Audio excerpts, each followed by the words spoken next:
1번 수급 특징주 먼저 알아보시죠. 안녕하세요. 투자 능력고사의 이혜린입니다. 1번 문제를 통해 수급 특징주들 자세하게 체크해 볼게요. 시험지 열어주시죠. 네, 내일장에서도 주목해야 할 수급 특징주 총 10가지가 나와 있습니다. 오늘까지 시장은 참 무겁게 움직였는데요. 메이저 수급 양쪽 모두에서 동반 매도가 나타나지만 그래도 담고 있는 종목들은 분명 있겠죠. 어떤 종목 위주로 담아갔을지 기관부터 체크해 보도록 하겠습니다.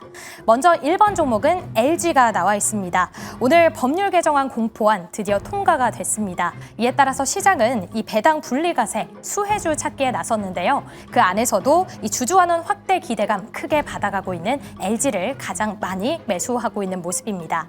이어서 다음은 한국금융지주 올라와 있습니다. 역시 배당 안정성 돋보이고 있는 증권주죠. 특히나 이익 성장이 너무나도 빠르게 올라오다 보니 주가가 따라가지 못해 아쉽다라는 증권가의 코멘트 연일 이어지고 있는 모습입니다. 이어서 다음은 강원랜드 체크해 보도록 할게요. 역시나 배당 성향이 40%가 넘어가고 있기 때문에 이 전년 수준의 배당금만 유지해도 분리과세 혜택 받을 수 있다고 합니다. 오늘의 경우에는 연중 최고 거래량까지 기록하면서 오랜만에 수급 다시 돌아오고 있는 상황이고요. 다음은 바이오 안에서 올릭스를 담아가고 있습니다. 오늘 이재명 대통령이 탈모 치료제 건강보험 적용을 검토하라라고 지시를 했다고 하죠. 이 소식 나오면서 주식이점 반짝 상승하기도 했는데 조금 아쉽게 좀 파란불로 거래를 마쳤고요. 이어서는 D&D 파마텍 바로 올라와 있습니다.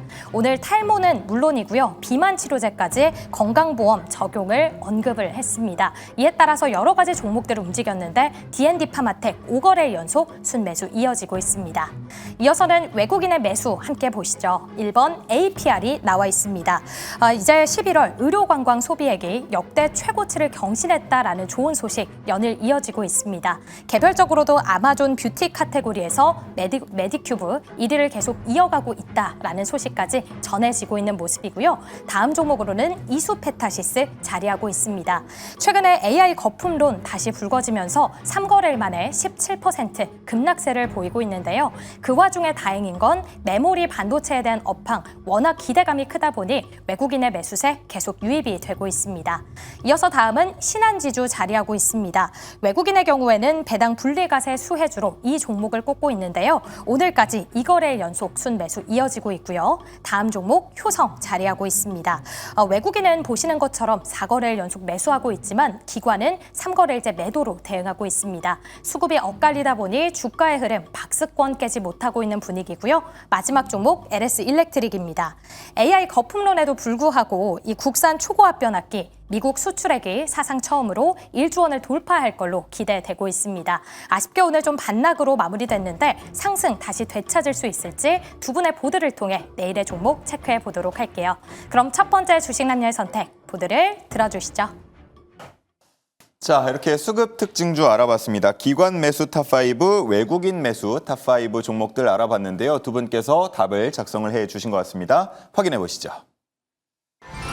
자, 김시은 팀장님은 LS 일렉트릭 적어주셨고요. 그리고 올릭스를 꼽아주셨습니다.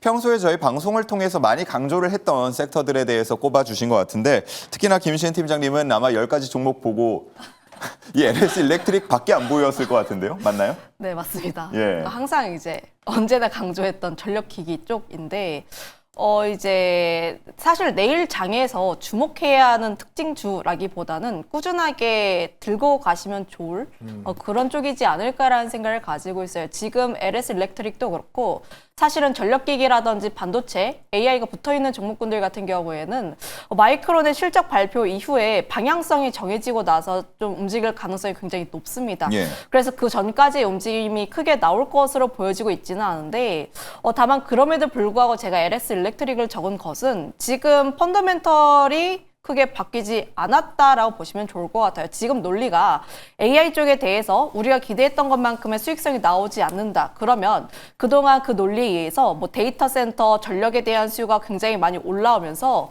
전력 같은 경우, 그러니까 변압기 같은 경우에도 수요가 굉장히 많이 나올 거야 라는 스토리로 인해서 많이 움직인 부분들이 있었는데 지금 AI 쪽에서 생각보다 수익성이 안 나오네? 그러면 전력기기도 마찬가지가 아닐까라는 우려로 인해서 좀 하락한 부분들이 있는데 지금 데이터를 보시더라도 지금 초고화 변압기 수출 잘 나갑니다. 그리고 견조하게 나와주고 있다라고 보시면 좋을 것 같고 실제로 전력 수요 같은 경우에도 계속해서 올라와주고 있는 상황 속이라 보시면 좋을 것 같아요. 그리고 전력기기를 보게 되었을 때 항상 AI에 의해서 움직인 부분들이 있는데 슈퍼사이클의 초입 단계는 노후화에 대한 부분들이라 보시면 좋을 것 같아서 항상 그런 점들을 감안을 하면 전력기기 같은 경우에는 우리가 계속적인 관심도가 필요하지 않을까라는 생각을 갖고 있어요. 이미 일감 같은 경우에도 3년치, 4년치 쌓아놓고 있는 상황 속이라 보시면 좋을 것 같고 이미 이 기업 같은 경우에도 지금 캐파에 대한 증설이 계속 진행이 되고 있어서 저는 지금 오히려 매출 증가에 대한 기대감을 계속해서 가져볼 필요는 있다라는 생각을 갖고 있습니다. 이거는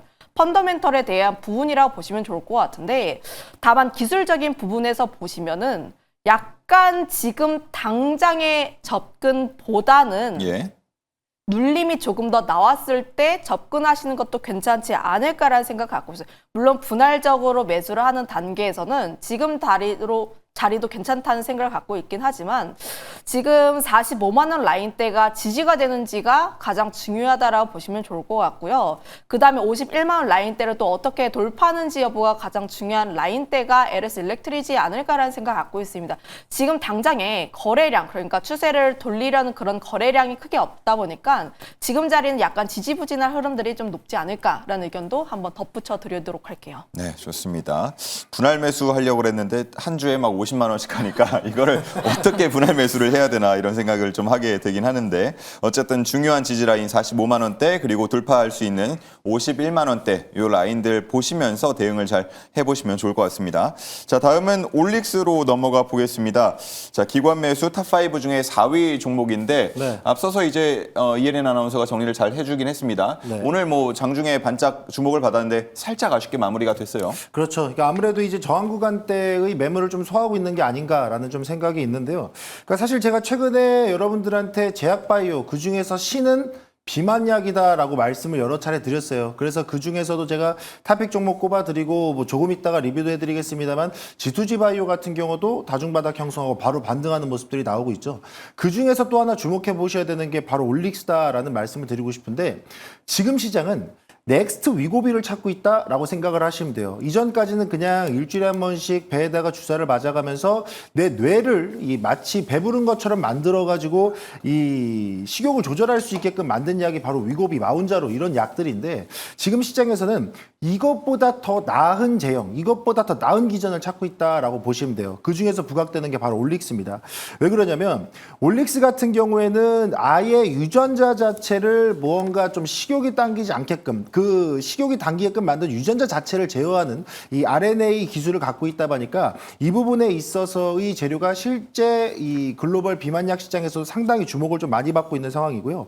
게다가 최근에 우리가 이 위고비와 마운자로에 대한 조금의 아쉬웠던 부분들이 바로 요요 현상이었어요. 왜 그러냐면 주사를 맞으면 지방이 빠지긴 하지만 근육이 같이 빠집니다. 아시겠지만 근육이 버텨줘야 그 요요 현상이 오지 않고 이 기초대사량이 늘어나면서 살이 덜 찌는 거거든요. 근데 같이 빼버렸단 말이에요. 근데 이번에 올릭스가 개발하고 있는 이 비만약에 대한 기전은 이 근육을 일부 보존을 해주면서도 그 살이 찔 수 있는 유전자 자체를 변형시켜버리는 기전을 갖고 있다 보니까 이 부분이 지금 시장에서 상당히 크게 부각이 되고 있다는 점. 그래서 올릭스에 대한 강점을 보시면 좋을 것 같고 실제로 임상 결과도 복부 비만 데이터를 좀 확인을 해보니까 임상일상에서 허리둘레가 15.3%나 줄었다라는 이야기가 나오는데 더 신기한 건 그 이후에 시간이 지나도 요요가 오지 않았다라는 점. 그게 매우 중요한 포인트 중에 하나예요, 올릭스가. 그래서 지금 시장은 비만약이 먹는 약으로 갈 거냐, 장기수속형으로 갈 거냐, 근육 보존으로 갈 거냐, 뭘로 갈 거냐 너무나도 많은 임상 데이터들이 나오고 있고 또 플랫폼도 쏟아지고 있는 상황에서 올릭스의 이런 기술력은 강점이 될 수밖에 없는 구간이다 말씀드리겠고요. 특히나 제가 비만약을 지금 여러분들한테 계속 말씀드리는 이유도 여러분들 뭐 소식 들으셔서 아시겠지만 오늘은 이재명 대통령이 보건복지부 업무보고 받을 때 비만은 이제 미용이 아니고 질병이다라고 아예 이야기를 하면서 이 부분에 대해서 보험 적용 여부를 검토해라라고 이야기를 했습니다. 이 부분은 사실 이전에 미국에서도 이미 다뤄진 내용이고 WHO 세계보건기구에서도 이거 이미 이야기 나왔어요. 그래서 제가 그때도 여러분들 이거 분명히 한국에서도 얘기 나올 겁니다. 이게 보험 적용되기 시작하면 우리나라 시장 비만약 시장은 10배, 20배 이상 커질 겁니다. 그 중심에 이런 종목들이 반응할 겁니다라고 말씀드렸는데 예. 올릭스가 그 흐름을 좀 더 타고 있지 않나라는 좀 기준으로 보시면 좋을 것 같고요. 차트 보면서 잠깐 올릭스와 같이 설명드리도록 하겠습니다. 다만 이제 올릭스 같은 경우에는 올해 초에 이미 메시 치료제라고 하죠. 대사 이상 지방간염 치료제로서 이미 임상 일상에 대한 데이터, 이 기술력이 1라일리에 9,100억 원에 넘어갔다는 이슈가 있었다 보니까 사실 현 시점에서는 이미 어느 정도 좀 상승폭을 많이 만들어 놓은 상태예요. 게다가 또 신고가 영역에서 흐름을 유지하고 있습니다만 제가 바라보는 관점은 이건 거예요. 지금 시장은 비만약, 메시 치료제 그리고 ADC 항체약물 접합체예요. 근데 이 재료들을 같이 껴갖고 있다라 그러면 저는 오히려 업사이드, 그러니까 상단을 좀 더 열어놓을 수 있는 재료가 쌓인다. 만약에 메시 치료제 하나만 한다라 그러면 여기서 끝날 수 있겠지만 그 이상의 비만약까지 갖고 온다라 그러면 오히려 저는 더 이 파이프라인의 다변화되는 부분에 있어서의 모멘텀을 저는 충분히 주가에 반영할 수 있다. 그럼 저는 현 시점에서는 뭐 당연히 148,700원 직전 고점 넘기고도 추가적인 상승이 충분히 나올 수 있다라는 점으로 여러분들한테 말씀드릴 테니까 올릭스 혹시라도 보유하고 계신 분들은 저는 충분히 홀딩하시고 과감하게 말씀드리면 15만 원 선 이상까지도 보셔도 좋다. 이렇게 말씀드리도록 할 테니까요. 비만약 계속 주목해 보시길 바라겠습니다. 네, 좋습니다. 올해 뭐 저점과 비교하면 이미 10배거를 달성한 그렇죠. 종목인데 추가적인 상승까지도 한번 기대해 보겠습니다. 자, 추가로 한 종목만 더 살펴보고 다음 문제로 넘어가겠습니다. 저희가 앞서서 뭐 이 AI 거품론 얘기도 상당히 좀 많이 했기 때문에 저 외국인 매수 탑5 중에 2위에 있는 이수페타시스에 대한 얘기를 좀 하고 싶은데 사실 올해 정말 거침없이 오르던 이수페타시스였습니다. 수급도 워낙 좋았고요. 그런데 지난 12월 11일 기준으로 해서 뭔가 좀 차트가 꺾인 듯한 느낌도 들어서요. 이거 움직임을 어떻게 봐야 될지요? 뭐 앞서서 이야기했던 이제 하락 추세에 대한 내용을 이야기할 때 그 M자 패턴이라고 하죠. 이제 한번 돌파했다가 약간 눌리고 그 자리를 다시 한번 또 돌파하게 되었을 때 돌파하지 못하고 추세가 좀 크게 내려온 상황이라 보시면 좋을 것 같은데 이 M자 패턴을 그리게 되었을 때는 그 이전에 처음에 올라왔던 그 라인대까지는 또 되돌림이 나올 가능성이 높습니다. 예.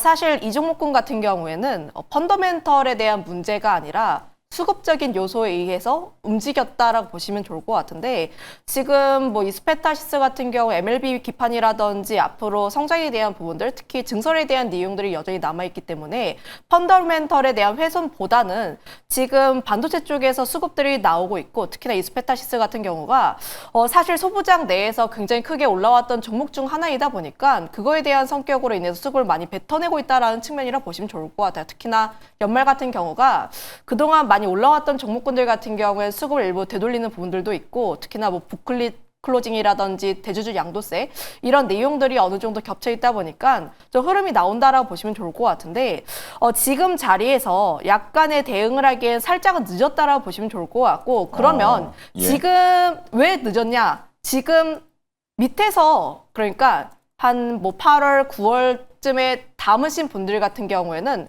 일부분 현금 비중을 하셔도 괜찮은 라인대가 맞긴 해요. 그런데 최근에 담으셨던 분들, 특히나 지금 마이너스이신 분들 같은 경우에는 지금이 마이너스인데 그러면 지금 마이너스인 수익을 가지고 정리를 해서 다시 한번 돌파를 했을 때 또 담을 수 있을까? 이걸 한번 고민을 해보시면 좋을 것 같아요. 내가 지금 손절한 부분을 가지고 다시 한번 상승 돌파가 나왔을 때 또 그 물량을 그대로 담을 수 있다 하시는 분들은 정리를 하셔도 되는데 대부분 분들은 그렇지 못하십니다. 예. 그래서 대응을 못하신 분들 같은 경우에는 지지 여부만 보자. 그러니까 1차 지지 라인 같은 경우가 11만 8천 라인대이고 만약 이 라인대를 좀 지지를 못하게 되었을 때는 10만 4천 원? 라인대까지는 그래 좀 나올 수가 있으니까 이 라인대에서 다시 한번 뭐 마이크론에 대한 내용들이라든지 AI에 대한 내용들이 다시 한번 또 나오게 되었을 때 그때 이런 종목군들 특히나 이 종목군이 SK하이닉스도 마찬가지고 좀 하락했다가 올라갈 때는 수급발 받으면서 더 크게 올라가는 종목군이었습니다. 그만큼 사람들의 심리라든지 혹은 이제 펀더멘털이 굉장히 좋다 보니까 또 이제 변동성이 큰 종목군이라서 그때 지지 여부 보시고 다시 한번 비중 확대에 대한 부분을 보시는 게 맞지 않을까라는 의견 드려보도록 할게요. 네, 좋습니다. 일단 차트상 기술적으로 봤을 때는 어느 정도의 추가 하락은 좀 염두에 두고 대응을 해야 되겠다라고 진단을 해 주셨습니다.